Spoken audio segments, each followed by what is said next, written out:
नमस्कार दोस्तों, मैं Ravindra Yadav, solar engineer of techno energy. दोस्तों ये वीडियो आप लोगों के लिए बहुत ज़्यादा इंपॉर्टेंट होने वाला है। जिनको सोलर के बारे में कुछ भी नहीं पता है या सोलर के बारे में बहुत ज़्यादा कंफ्यूज है, तो यहाँ पे देख रहे हैं कि हमने 3 प्लांट लगाए हैं और तीनों प्लांट को 2 इन्वर्टर से कनेक्ट किया हुआ है और क्यों किया है वो भी बताएंगे। और इस वीडियो का खास बात ये है कि सोलर से रिलेटेड जो भी छोटा से बड़ा डाउट रहता है वो सारा डाउट आपको आज क्लियर होने वाला है। और ये जो जितना भी प्लांट सिलेक्शन हमने किया है वो क्यों किया है, बिना कारण के नहीं किया है। चाहे इस इतना बड़ा प्लांट पे हम 2 इन्वर्टर क्यों लगाए, 1 इन्वर्टर क्यों नहीं लगाए, ये सारा डाउट क्लियर होने वाला है। और सोलर कौन सा सिलेक्शन लेना चाहिए, कौन सा सोलर पैनल अच्छा होता है और इसका प्रोडक्शन क्यों कम आता है, सोलर प्रोडक्शन में कितना आपको मिलने वाला है, 100% मिलने वाला है, 80% मिलने वाला है, 90% मिलने वाला है, कितना मिलेगा, किस वेदर में मिलेगा, किस कंडीशन में मिलेगा, पैनल का साइज क्या होता है, कितना लंबाई चौड़ाई होता है, कैसे सिलेक्शन करना चाहिए, कहाँ इंस्टॉल करना चाहिए, मोनो पैनल, हाफ कट, सारा कुछ बताने वाला हूँ। तो मेरा जो चैनल है उसको सब्सक्राइब कर लीजिए और शेयर कर लीजिए। का पूरा प्लांट लगा हुआ है और इस प्लांट में हमने 7.5 kV का जो इन्वर्टर आता है उसके साथ यहाँ पे 400 वाट वाला 20 पैनल कनेक्ट किए, ठीक है। और यहाँ पे आपको दिख रहा होगा कि पूरा 16 पैनल है और 4 पैनल इसके ऊपर वाले में है, ठीक है, दूसरे हिस्से में है। तो ये जो सोलर पैनल लगा है ये भी पूरा हाई राइज में है, ताकि देख रहे हैं हम लोग 3D मूव कर रहे हैं, हाइट में है। और ये दो का सेट बना हुआ है, एक रो पहला है और उसके ऊपर में दूसरा रो बनाया हुआ है। और यहाँ जो चैनल यूज किए हम लोग, जो स्टैंड यूज किए हुए हैं ये C चैनल है और इसका जो थिकनेस है वो 2.5 mm का आता है।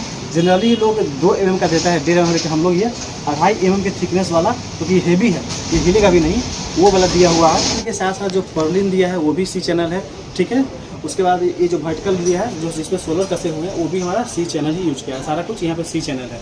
और यहाँ पे ये जो स्टैंड तो लगा दिए, यहाँ पे फास्टनर भी लगा दिए। बिना फास्टनर के तो भाई लगाते नहीं हैं। फास्टनर लगाने के साथ इसको स्टैंड तो खड़ा तो कर लिए, लेकिन मेन बात आती है सिविल वर्क का। अगर फास्टनर के बाद अगर हम सिविल वर्क नहीं करेंगे तो समझ लीजिए कि कमज़ोर ही रह जाएगा, क्योंकि इतना बड़ा प्लांट लगा रहे हैं और इसमें अगर फास्टनर लगा दिए लेकिन सिविल वर्क नहीं करेंगे और इतना ज़्यादा हाइट पे लगाए हैं तो हवा मारेगा और हिल डोल होता ही रहेगा। लेकिन हमको ध्यान देना है सिविल वर्क पे। तो सिविल वर्क जो यहाँ पे किया है, खास करके जो सीमेंट का जो मात्रा है इसमें ज़्यादा रखा है। उसके बाद इसका जो हाइट और लंबाई चौड़ाई जो है वो 1/1 एंड ये 1.5 फीट से ज़्यादा है, ये लगभग 2 फीट के आसपास का है। इसका जो हाइट है लगभग 2 फीट है। उसके बाद इसको पूरा फिनिशिंग कर दिया है तो आपको अच्छा भी दिख रहा है। और इसको हिला के कितना भी हिलाएंगे ये हिलेगा नहीं है। और ये बड़ा प्लांट है, ये लॉन्ग सोलर जो लगता है पूरा लॉन्ग लाइफ के लगता है।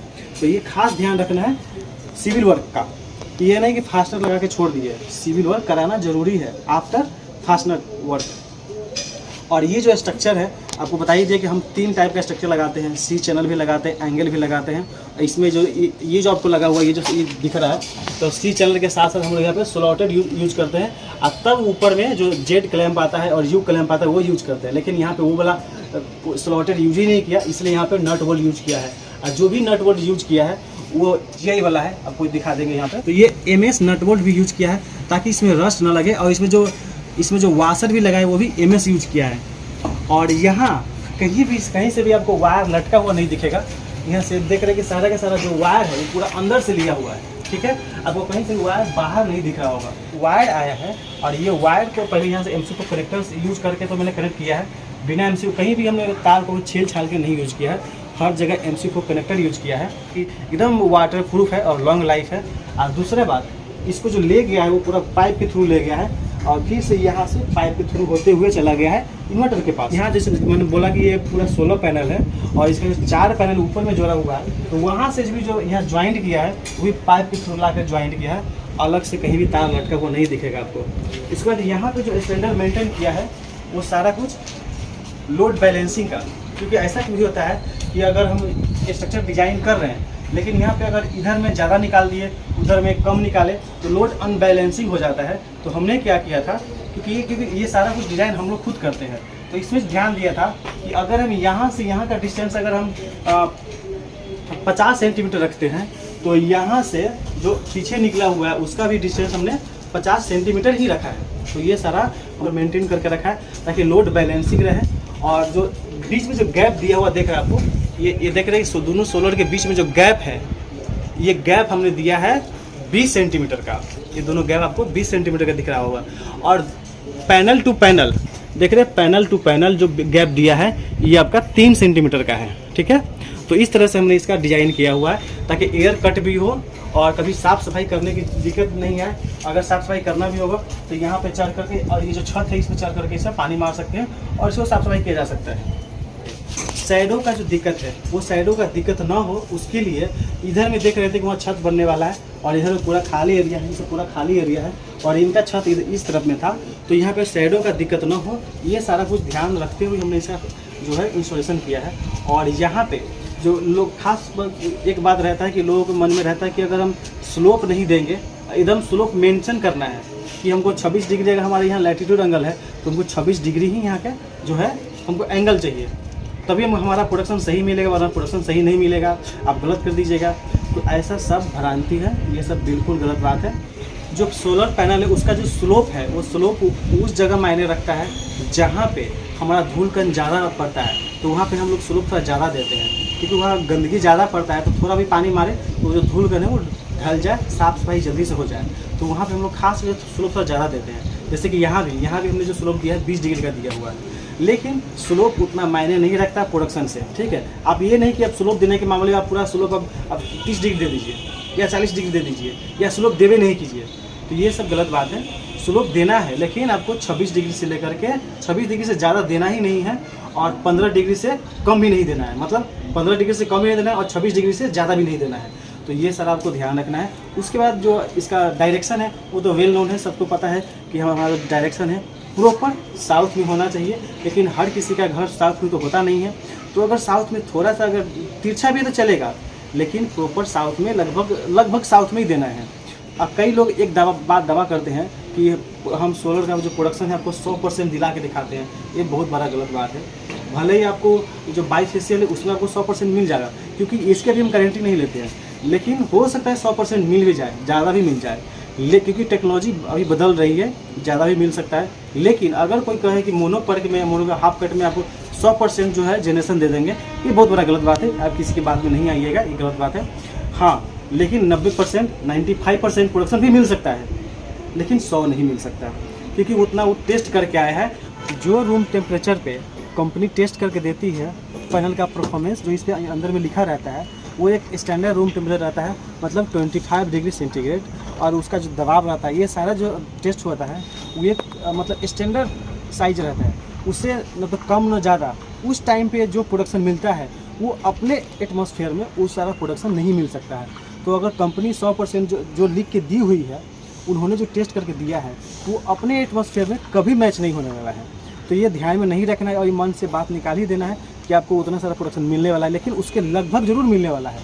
कंपनी क्यों दावा करती है कि आपका जो प्रोडक्शन है इस पैनल का वो लगभग 10 साल तक आपका लगभग 90% रहेगा, 10 साल के बाद अगला 25 साल तक 80% इसका प्रोडक्शन मिलने वाला है। जो अगर ये 400 वाट लिखा हुआ है तो मतलब इसका 80% जो प्रोडक्शन है मतलब आपको पूरा 25 साल तक मिलेगा। तो अगर 400 वाट या अगर 80% निकालते हैं तो कितना आता है? 320 वाट। मतलब 320 वाट आपको अगर अच्छा खासा धूप है बढ़िया सा तो आपको ये रेगुलर मिलने वाला है 25 साल तक। लेकिन अगर ये कहिए कि हमको 400 वाट है एक पैनल का साइज़, तो हमको 25 साल तक हमको 400 वाट मिल जाए, ये गलत बात है। और ऐसे भी ये धीरे धीरे ढलता है इसका प्रोडक्शन, क्योंकि अब खास ये बात ये भी रहता है कि सोलर पैनल का जो प्रोडक्शन है कम क्यों होता है? इसलिए होता है क्योंकि ये दिख रहा है ग्लास है, ये टेम्पर्ड ग्लास लगा हुआ है, इसके अंदर में सेल लगा हुआ है, तो सेल ग्लास के अंदर में लगा हुआ है। और अगर ये ग्लास अगर गंदा होगा, जितना गंदा होगा धीरे धीरे उतना इसका जो धूप है, जो इसमें धूप पड़ रहा है, अभी पूरा 100% धूप पड़ रहा है, तो आपको इसका 90% प्रोडक्शन मिल रहा है। लेकिन जब धूप ये थोड़ा गंदा होना जाएगा या अगर इसको साफ़ कीजिएगा तो धीरे धीरे इस पर रस मतलब स्क्रैच आना शुरू होगा, धीरे धीरे थोड़ा गंदा होना शुरू हो जाएगा, ठीक है। तो इससे क्या होगा, धूप का मात्रा भी इसमें पड़ना कम शुरू हो जाएगा, इसीलिए ये इसका प्रोडक्शन कम होने लगेगा। तो ये नहीं करना कि इसका सोलर पैनल ख़राब हो रहा है, नहीं, इसके ऊपर का जो ग्लास है ये ख़राब हो रहा है, इसके वजह से इसका प्रोडक्शन धीरे धीरे कम हो रहा है, यही कारण है। ये नहीं कि हाँ इसके अंदर जो सेल लगा हुआ वो ख़राब है, इसके वजह से इसका प्रोडक्शन कम होने लगा है, नहीं, ये प्रोडक्शन कम होता है इसके ग्लास की वजह से। ग्लास अगर आप साफ़ करते रहिए आपका प्रोडक्शन ऐसी चीज़ मिलता रहेगा। अगर ग्लास साफ़ नहीं रहेगा तो अभी आज लगाए हैं, कल ही आपका प्रोडक्शन कम हो जाएगा, अभी इसको कुछ पड़ जाएगा तो, ठीक है। तो ये ध्यान रखना है। और कुछ लोगों के मन में भ्रांति रहता है कि हम सोलर पैनल लगा रहे हैं तो कहीं कहीं देखते हैं कि तो बहुत दिन से सोलर पैनल लगा हुआ, कुछ साफ़े नहीं करता है, फिर भी बल्ब जलता रहता है। स्ट्रीट लाइट की बात कर रहे हैं, जलता रहता है। तो आपने ये भी देखा होगा, जब लगा रहता है तो खूब एकदम टाइम टू टाइम ऑन हो जाता है, लेकिन जब वही टाइम बीतता जाता है, सोलर पैनल गंदा होता जाता है तो टिमटिमाता हुआ जलता रहता है। क्यों? गंदा होने की वजह से ही। ठीक है, तो सोलर पैनल का रख रखाव भी ज़रूरी है, मतलब साफ़ सफाई ज़रूरी है। अगर साफ़ नहीं करेंगे तो हमारा प्रोडक्शन ऐसे ही लॉस होने ही वाला है। उसके बाद अगर इसके बाद अगर ये अगर साफ़ है तो अगला लॉसेस कहाँ से हो सकता है? एक्सेस वायर यूज करने से। एक्सेस वायर कौन सा?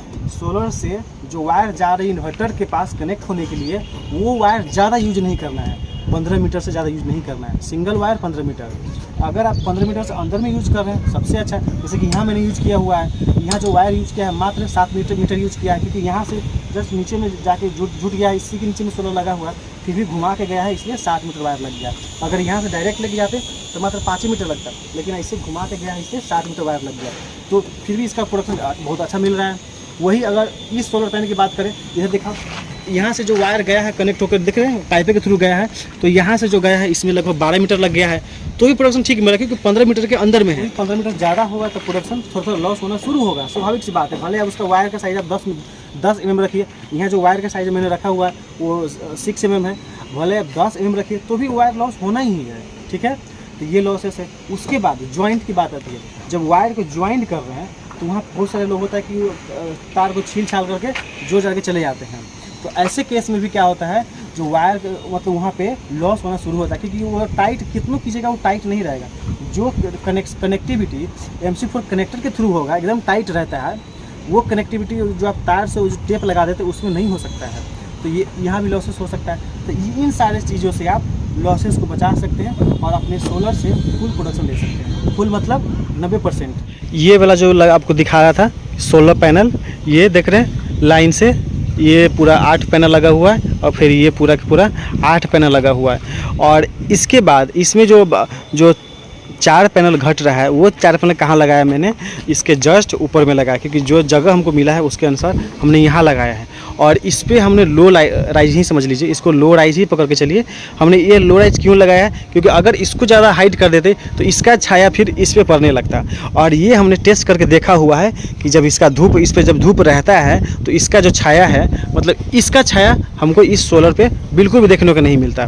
कब? जब धूप रहता है। तो ये सब हमने पूरा टेस्ट कर लिया हुआ है। और देख रहे हैं कि यहाँ से जो भी जो वायरिंग किया है हमने वो पूरा पाइप के थ्रू किया हुआ, कहीं से अलग अलग नहीं किया है। और ये फ्लोरिंग होने के बाद ये अच्छा दिखने लगेगा। और देख रहे हैं यहाँ भी सिविल वर्क हमने वही स्टैंडर्ड रखा हुआ है। और उसके बाद ये तीसरा प्लांट है वो वाला, यहाँ पे आपको दिख रहा होगा कि 10 पैनल लगा है, मतलब एक लाइन में 5 पैनल है और दूसरे लाइन में 5 पैनल है। और उसके अंदर में पूरा टंकी है, और एक ही टंकी है, लेकिन और भी टंकी वहाँ पे बाजू में लगने वाला है, इसीलिए हाइट दिया है। और ये सबसे हाइट, ज़्यादा हाइट पे देख रहे हैं आपने सोलर लगाया मैंने। देख रहे हैं यहाँ पे आसपास में कहीं भी कोई बिल्डिंग इतना हाइट पे नहीं लगा हुआ है, सबसे ज़्यादा मतलब ये 5th फ्लोर पे लगाया हुआ है। और यहाँ पे हवा का दबाव बहुत ज़्यादा रहता है, इसीलिए सिविल वर्क भी देख रहे हैं बहुत ज़्यादा हेवी किया हुआ है। और यहाँ भी बिना फास्टनर के तो मैंने कहीं भी काम नहीं किया, फास्टनर ही लगाया हुआ है। और इसका जो कनेक्टिविटी है, चूँकि यहाँ पे जो 10 पैनल है उसमें चूँकि एक इन्वर्टर जो यहाँ लगा है, इस 10 पैनल का जो कनेक्टिविटी है वो गया है 5 किलोवाट का जो यहाँ इन्वर्टर लगा है उसमें। मतलब ये जो 5 पैनल है और प्लस इसमें से जो 2 पैनल बच गया, चूँकि यहाँ पे 6 पैनल है, तो इस 6 पैनल का जो 4 पैनल है वो तो चला गया इस 20 वाले में, और इसमें से जो 2 बच गया है वो 2 चला गया इस 10 पैनल वाले में। ठीक है, तो ये हो गया 12 पैनल का सिस्टम, और ये लेकर के हो गया 20 पैनल का सिस्टम।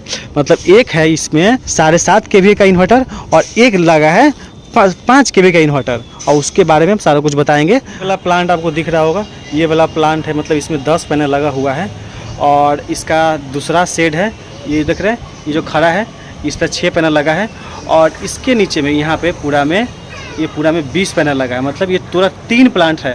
ये अलग अलग इसलिए है क्योंकि यहाँ पे जो छत है, जो छत का बनावट है उसके अनुसार यहाँ अलग अलग पैनल लगाया है। और मतलब 3 सेट है, तीनों सेट को 2 इन्वर्टर पे कनेक्ट किया है। एक पे कनेक्ट किया है 12 पैनल और एक पे कनेक्ट किया है 20 पैनल। टोटल यहाँ पे 32 पैनल लगा हुआ है। अब 32 पैनल में मतलब जो 5 किलोवाट का इन्वर्टर है उस पर, और जो यहाँ 7.5 किलोवाट का इन्वर्टर है उस पर, दोनों में लोड एक ही जा रहा है। और उसका कनेक्टिविटी मैंने कैसे किया है वो आपको दिखाने वाला है। और चूँकि यहाँ पे चेंजर लगाया है और चेंजर के थ्रू लोड एक ही जाएगा, अगर एक यहाँ अगर इन्वर्टर डाउन होगा तो दूसरा इन्वर्टर से लोड जाएगा, और दूसरा डाउन होगा तो पहले से जाएगा, मतलब अल्टरनेट में, क्योंकि यहाँ पे लाइट बिल्कुल है ही नहीं, इसीलिए यहाँ पे 2 इन्वर्टर लगा है। और एक साथ बहुत सारे लोग होते हैं कि एक साथ बड़ा इन्वर्टर लगा लेते हैं, और उसमें दिक्कत ये आती है कि अगर प्रॉब्लम आ गया तो बड़ा इन्वर्टर अगर काम करना बंद कर दिया, यहाँ लाइट पहले से ही नहीं है तो मतलब दिक्कत हो जाती है। इसीलिए यहाँ पे 2 इन्वर्टर लगा है, बड़ा एक न लगा करके छोटा वाला 2 लगा दिया, एक 7.5 का लगा दिया और एक 5 किलोवाट का लगा दिया। जिससे फ़ायदा ये हुआ है कि अगर मान लेते किसी भी एक इन्वर्टर में, क्योंकि इन्वर्टर है प्रॉब्लम आना ही है, तो अगर किसी एक में आएगा तो एक इन्वर्टर से तो पूरा चलेगा, ठीक है। और यहाँ सोलर प्लांट भी इतना बड़ा लगा दी, क्योंकि यहाँ फिर 5 फ्लोर है, 5 फ्लोर में सप्लाई देना है इसीलिए, ठीक है। और यहाँ पे एनी टाइम कम से कम दिन में, चूँकि ये फ्लोर पूरा बन रहा है, तो यहाँ पे कम से कम यहाँ पे दिन हो या रात हो मोटर चलता ही है। इसीलिए यहाँ पे जो सोलर की कैपेसिटी है ज़्यादा दिया है और पूरा सफिशेंटली रन हो सके, क्योंकि लाइट नहीं है, लाइट यहाँ काट दिया गया है ग्रिड की तरफ से, इसी वजह से। आपको इस वीडियो में एक चीज़ का गारंटी है कि आपके मन में जो 3 तरह का डाउट हमेशा आता रहता है कि कौन सा सोलर पैनल है, उस सोलर पैनल का VOC क्या मिलता है, उसका परफॉर्मेंस क्या मिलता है, क्या 100% सोलर पैनल का जो परफॉर्मेंस है वो मिलेगा, या कम से मैक्सिमम प्रोडक्शन मिलेगा, या सोलर पैनल सही होता है कि नहीं होता है, कौन सा कंपनी का सही होता है, ये सारा कुछ आपको इस वीडियो में आपका डाउट क्लियर होने वाला है। और ख़ास करके अगर किसी के घर में अगर यानी कि लाइट का बहुत सारा कटअप आ रहा है और अगर वो चाहते हैं कि हम एक बड़ा पैनल मतलब बड़ा सा प्लांट लगाए और उसमें एक ही इन्वर्टर लगाए या 2 इन्वर्टर लगा दें, तो ये सारा कन्फ्यूजन इसमें दूर होने वाला है, क्योंकि यहाँ पे हमने 2 इन्वर्टर लगाया है। इनके मन में भी यही डाउट था कि एक ही इन्वर्टर लगा दें, लेकिन यहाँ पे फोर्स करके 2 इन्वर्टर लगाया गया है, ताकि अगर, क्योंकि लाइट नहीं है, ऐसा नहीं है कि इन्वर्टर अगर ख़राब हो जाता है तो उसको बाईपास में कर करके और पूरा के पूरा ग्रिड से इनका लोड चला के दे देंगे, लेकिन यहाँ लाइट है ही नहीं, इसीलिए यहाँ पे 2 इन्वर्टर दिया है। और दोनों इन्वर्टर कैसे लोड शेयरिंग करता है और कैसे कैसे वर्क करता है इसके बारे में बताएंगे, और कितना बैटरी बैंक लेना पड़ा है, इनका कितना खर्चा आया है वो भी दिखाएंगे, और प्लस हम किस टाइम पे कितना प्रोडक्शन मिलने वाला है ये भी आपको डाउट दूर कर देंगे। क्योंकि देखिए, खास करके अगर धूप खूब है, धूप बहुत ज़्यादा धूप है, लेकिन उमस है, गर्मी बहुत ज़्यादा है, तो क्या होगा, मतलब एकदम तप रहा है, जैसे कि मान लो इसको छूने जा रहे हैं, ये भी बहुत गर्म हो गया है, धूप की वजह से गर्म हो गया है, पैनल भी बहुत ज़्यादा गर्म हो गया है। ऐसे स्थिति में क्या होता है, पैनल का जो प्रोडक्शन है गिर जाता है, ठीक है। लेकिन देख रहे हैं कि धूप बहुत ज़्यादा है, बहुत कड़क धूप है निकला हुआ, लेकिन उतना ताप नहीं है, उमस नहीं है, तो क्या होगा कि हमारा जो प्रोडक्शन है ज़्यादा मिलेगा, ये खास बात है। दूसरा कि हमारा जो पैनल है उस पर गंदगी नहीं फैला हुआ है, पैनल एकदम, उसका जो शीशा है एकदम साफ़ है, तो प्रोडक्शन बहुत ज़्यादा मिलेगा। ये सारा केस है प्रोडक्शन ज़्यादा मिलने का। चाहे किसी भी कंपनी का लगाइए तो भी आपको वही मिलने वाला है, मोनो लगाइए, पॉली लगाइए, अपना क्षमता के अनुसार उस पर रेटिंग लिखा हुआ है। अगर वो 330 वाट लिखा है किसी पॉली पैनल पे, तो उसका 80% आपको मिलने ही वाला है। अगर उसी साइज का मोनो पैनल है, उस पर अगर 400 वाट लिख दिया है, तो उसी के अनुसार उसका 80% आपको मिलने ही वाला है। चाहे 400 वाट हो तो भी उसका 80% मिलेगा, पॉली पैनल है 330 वाट हो उसका 80% भी मिलेगा, उसके क्षमता के अनुसार उस पर रेटिंग लिखा हुआ है, समझ गए।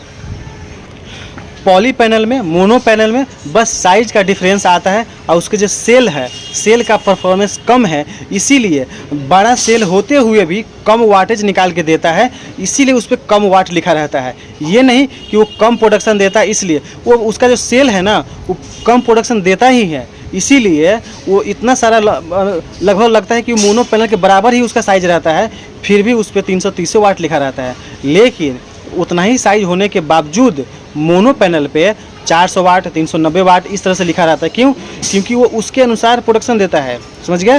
तो पॉली पैनल ख़राब नहीं है, न कि मोनो पैनल बहुत अच्छा है, पॉली पैनल बिल्कुल ख़राब है, ऐसा सब गलत बात है। 2 टाइप का आपको पैनल दिख रहा होगा, एक है ऑक्टेंगल शेप में और एक है पूरा के पूरा स्क्वायर शेप में, ठीक है। ये ऑक्टेंगल है, यहाँ पे कोन काटा हुआ है, और ये है पूरा पूरा स्क्वायर शेप में। फिर भी यहाँ पे हल्का सा तो कोन काटा ही हुआ रहता है, लेकिन इसको हम स्क्वायर शेप बोल सकते हैं, ठीक है। तो लेकिन दोनों का वाटेज सेम ही है, ठीक है, दोनों का बस बार भी सेम है। देखिए 1 2 3 4 5, 5 बस बार में ये भी है, 1 2 3 4 5, ये भी 5 बस बार में है। और अब जो हाफ कट आने लगा है वो 12 बस बार का भी आने लगा है, ठीक है, 10 बस बार, 12 बस बार, इसीलिए उसको M6, M10, M12 बोला जाता है, ठीक है। जो बस बार है वो बस बार बढ़ता जा रहा है, और अगर बस बार बढ़ेगा मतलब जो है सेल का साइज भी बढ़ रहा है, और सेल का साइज बढ़ रहा है क्योंकि नंबर ऑफ सेल उतना ही कनेक्टिविटी होता है। कुछ लोगों के मन में जो डाउट रहता है आपको क्लियर करते हैं। क्या डाउट रहता है कि अगर 540 वाट का है तो क्या उसका साइज इस 400 वाट के पैनल के साइज से बड़ा होगा? यस, बड़ा होगा। क्यों? क्योंकि उसमें बस बार बढ़ रहा है, और जो बस बार बढ़ रहा है तो इसका मतलब ये नहीं कि उस सेल का साइज नहीं बढ़ रहा है। इस नहीं सेल में जो सेल का साइज इतना ही है, उसी में बस बार को ज़्यादा डाल दिया है, ऐसा बिल्कुल भी नहीं है। उसमें जो सेल का साइज है वो भी बड़ा हुआ है, इसीलिए उसमें ज़्यादा बस बार लगा दिया है, समझ गए। और अगर सेल का साइज बढ़ रहा है तो नंबर ऑफ सेल तो उतना ही रहने वाले हैं। जो विड्थ है इसमें 6 सेल ही रहने वाले हैं, और ऐसे ऐसे करके हमको 12 सेल ही मिलने वाले हैं, क्योंकि इसको कनेक्शन तो उसी तरह से होता है जैसे इस 400 वाट का कनेक्शन हुआ है, उसी तरह से 540 वाट का भी कनेक्शन होगा, 444 का भी कनेक्शन होगा, या जो 600 वाट के आने वाला है उसका भी कनेक्शन इसी तरह से होने वाला है।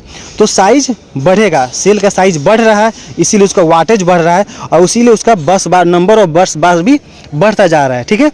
नंबर ऑफ बस बार भी डिपेंड करता है कि सेल का साइज क्या है। तो इस तरह से अगर आप सोच रहे होइएगा कि अगर हम 600 वाट का पैनल लगा लें, एक ही पैनल क्यों ना लगा दें 600 वाट का, तो उस तरह से आपके घर का साइज भी होना चाहिए, उस तरह का आपका एरिया भी होना चाहिए, तभी लगा सकते हैं।